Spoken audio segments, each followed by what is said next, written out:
Докато един ден, видите ли, застанаха така пред нас и ни казаха, че ходили от 3 години. Цели 3 години! Аплодисменти за младите граждани. Те се наредиха с звездите просто и така. Да. И така се случи. До миналата седмица извънредно положение, тази седмица вече можем да се оженим въобще.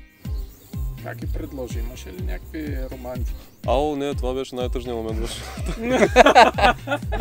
Не е много романтично, но е много романтично в негов стил всъщност. Чувстваш ли се готова за утре? Не. Мога да те питам.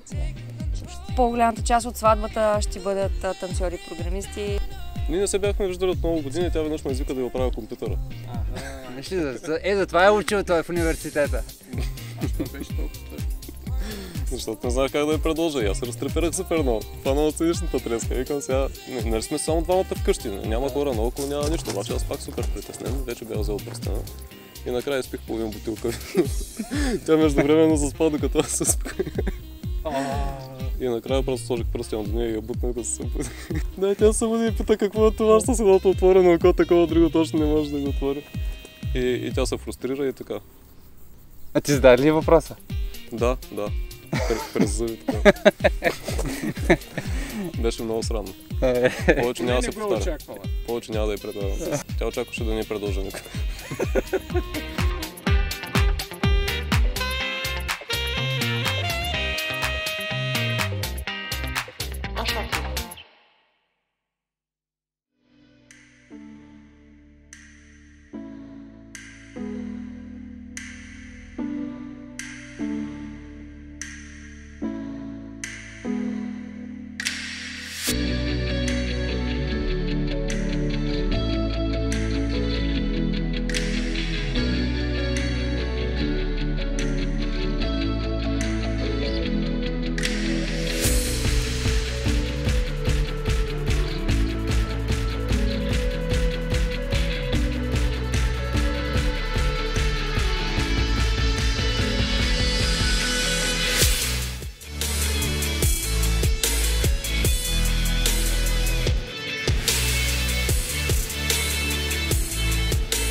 Тя запали искрата у всеки един от нас да скача и да вика по звука на българската народна песен. Тя нито веднъж не повиши глас, не се скара, а обяснявайки с благи и шеговити думи, ние всяка вечер, всяка репетиция си тръгвахме щастливи. Благодарим ти за това. Аплодисменти за Велина.